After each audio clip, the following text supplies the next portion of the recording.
Природните убавини и топлата клима на Еквадор, македонскиот актер Кирил Попхристов реши да ги замени за Скопје мирисот на липи и прочуениот негов двор Килиштец. Неговата поубава половина се уште е на Еквадор, односно сопругата Гордана Попхристова и ќерката Јоана, која за многу скоро ќе стане мајка.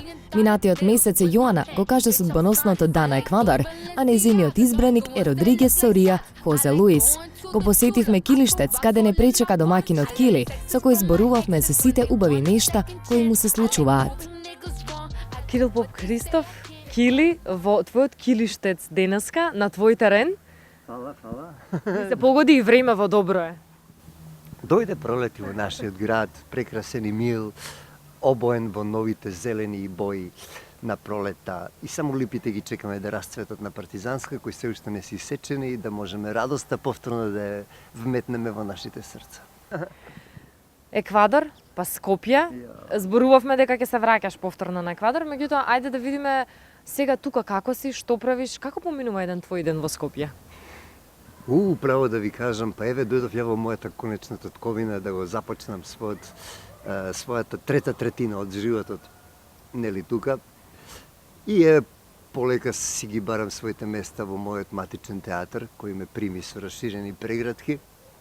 И чекаме да се појави некој режисер со муда до колена, па да заиграм со него. Толку многу улоги за вас кога веќе зборуваме за театарот. Во која улога следно се гледате? Што е она што треба некој да ви понуди за вие да прифатите?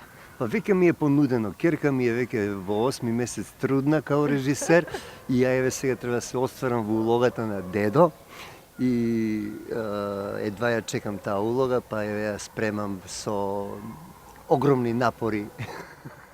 Многу беше медиумски проследена венчавката нели на вашата ќерка Јоана. Дали вие бевте на Еквадор? Дали бевте таму? За жал не бев, ја тогаш бев во Аустрија. Знаете како е, нашата фамилија е малце раштркана сега по светов, иако сме сите ние сложни и срекни заедно, али ете животните прилики не натера да идеме трбухом за крухом, што се вика.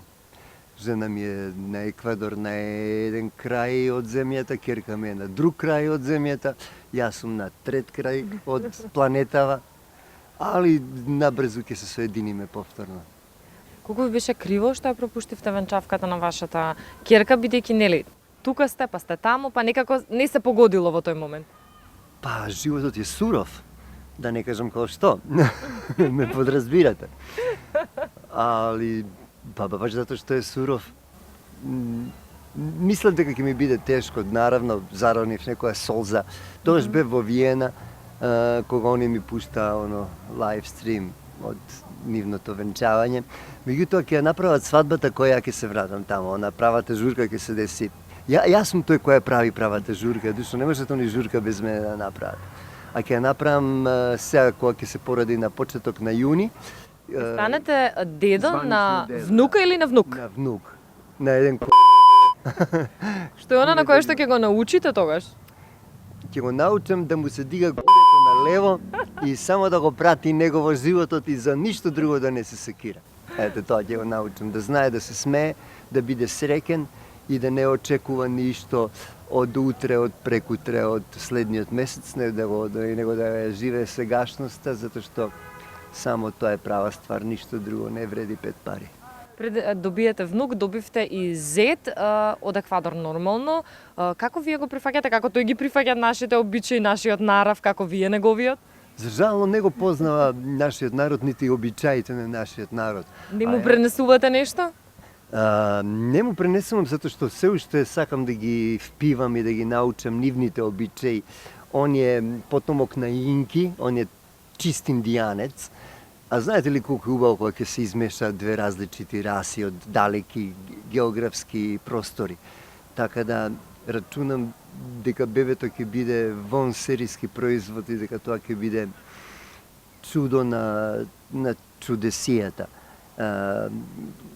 Тоа е според и медицината и според генетичката наука е докажано да гени од различити географски простори што се подалеку дека искачаат генијалци, па така да моето куре дедино чекам да продолжи таму каде што ја ќе застанам. Дали може би имате некаква сугестија за името? Само индијанско да биде, никако наше. Затоа што он е роден тамо, од татко индијанец, инка, и мајка македонка, па сега ја у тоа не им се мешам, они како сака. Знам дека само ќерка ми го задржа своето презиме, така да моето презиме по Христов ќе го има и малиот индијанец. А дали може би зетот го прифати вашето презиме или се остана со неговото? Не, он таков е обичајот во Еквадор, е матриархатско општество, така да жената која влегува во брак воопшто не го превзема презимето на мажот, него останува незиното девојачко и онда они се договараат какво ќе носи нивниот потомок. Значи, за потомокот паднал веќе договор дека ќе биде поп Христов. Родригес поп Христов. Два пати и ќе има две презимиња, и Родригес и поп Христов. Навистина ми е многу драго што имав чест да разговарам со вас. Ви посакувам многу среќа во новата животна улога како дедо, меѓутоа и во театарот и во сите улоги кои што следуваат. Важи, а ја и ти ќе започнеме нов живот. Секако се договоривме за тоа. Let's go!